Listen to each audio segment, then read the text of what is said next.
Salut, aujourd'hui j'aimerais voir avec toi comment tu devrais faire face, comment tu peux faire face lorsque tu es victime d'hypocrisie ou de médisance.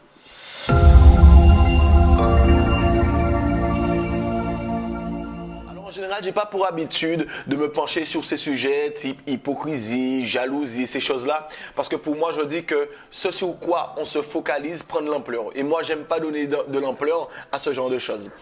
Mais aujourd'hui, j'ai quand même pris le temps, j'ai envie de faire une vidéo pour toi, pour te dire, pour te montrer comment, en fin de compte, déjà, tu dois percevoir ce type de comportement, que ce soit l'hypocrisie ou la médisance. Et justement, dernièrement, ma femme a fait un article sur le sujet, donc sur le thème de l'hypocrisie et la médisance. Et je voudrais le partager avec toi parce qu'il y a quelques passages qui m'ont beaucoup plu. Bien entendu, je te lirai quelques passages de cet article. Si tu souhaites le lire au complet, tu pourras le retrouver sur myc.fr ou sur le lien juste en haut, ok?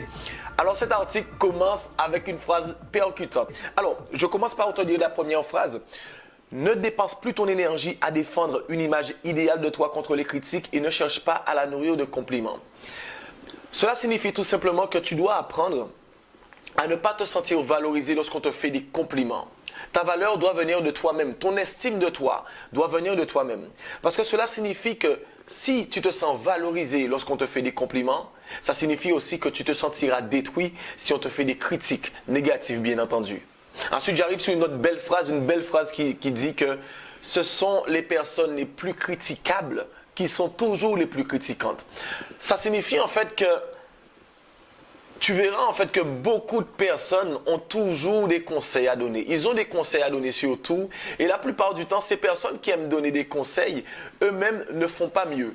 Par exemple, tu veux créer ton entreprise, tu trouveras toujours un ami qui n'a pas d'entreprise mais qui te dit « Ah, c'est pas une bonne idée, ah, je te le conseille pas, ah, etc. » Et c'est vrai que dans cet aspect, moi, je peux paraître pour mon entourage, en fait, pour les gens qui me côtoient, un peu arrogant parce que faut comprendre que moi, je suis une personne qui n'écoute les conseils que des personnes qui ont ce que je veux.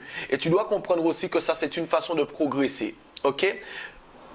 Apprends à écouter les critiques des personnes qui ont ce que tu veux. Parce que la plupart du temps, ces personnes te donneront de bonnes critiques et surtout en fonction de leur expérience. Alors, je lis un autre passage très intéressant. Une première clé consiste à, au lieu de m'occuper de moi, de ce qu'on dit de moi, je vais m'intéresser à l'autre. Qu'est-ce que l'attitude et les paroles de cette personne disent d'elle-même? Parce que tu dois comprendre que tu vois en les autres ce qu'il y a en toi. Oui, je répète cette phrase. Tu vois en les autres ce qu'il y a en toi. Tout simplement, il faut comprendre que lorsque nous voyons une belle qualité chez quelqu'un, cela signifie tout simplement que nous avons l'identité de cette qualité. D'accord? Il se peut que par exemple, tu vois l'hypocrisie en quelqu'un, et d'autres ne voient pas l'hypocrisie en cette personne. Cela signifie tout simplement que tu as l'hypocrisie en toi. Mais ça veut dire également aussi de ce que je suis en train de te dire, il est complètement inutile de critiquer quelqu'un parce qu'en fin de compte, si tu vois quelque chose de négatif chez quelqu'un, ça signifie que tu l'as chez toi. Donc ça te donne la leçon, en fait, ça te donne l'indicateur qu'il y a des choses à travailler chez toi. Parfois aussi, on a ce cas de figure où des personnes, en fin de compte, vont nous critiquer par frustration. Prends l'exemple, par exemple, d'une personne qui fait du sport, qui s'entretient, mais beaucoup de personnes auront tendance peut-être à dire « Ah, celle-là, c'est pas du sport qui l'a rendu comme ça, c'est la chirurgie esthétique, c'est des choses comme ça. » Mais en fin de compte, tout simplement, ils sont juste en train d'émettre une frustration. Et ça aussi, tu dois le comprendre. Tu dois apprendre à écouter ce que les autres ne disent pas de façon à mieux comprendre et à te mettre à la place de l'autre afin que toi-même n'aies pas une mauvaise perception de la situation. J'adore cette phrase. Une montée est une descente vue d'en bas. Cette phrase, je l'adore et c'est vraiment pour comprendre en fin de compte que c'est une question de perception. La critique, en fin de compte, tout va dépendre de ta perception. Est-ce que tu vas te laisser détruire par cette critique ou est-ce que tu vas te construire avec cette critique? Parce que tu dois comprendre que la plupart du temps, ce sont les personnes qui ne t'aiment pas ou qui te critiquent qui te font le plus progresser. Parce qu'on a ce petit truc en nous qui nous pousse à montrer qu'ils ont tort. Alors tu ne dois pas en fait avoir de problème avec les gens qui ne t'aiment pas parce que c'est le problème du monde. On est OK avec les gens qui nous aiment et ça c'est génial, mais on a du mal à ne pas accepter les... Alors, je crois qu'il y a un petit bruit des travaux là, vous inquiétez pas. J'entends quelques petits bruits, mais j'espère que vous n'allez pas entendre ça en vidéo.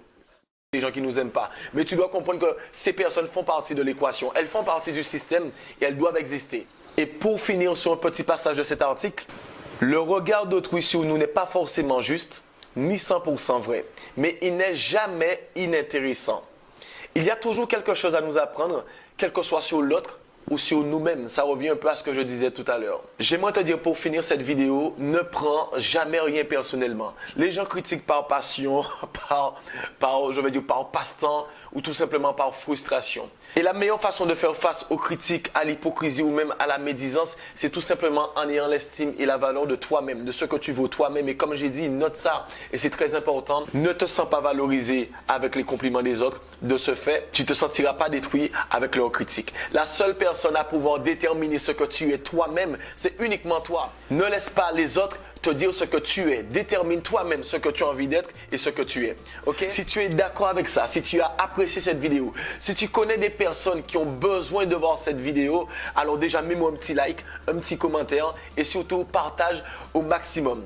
Quant à moi, je te dis bisous, bye bye.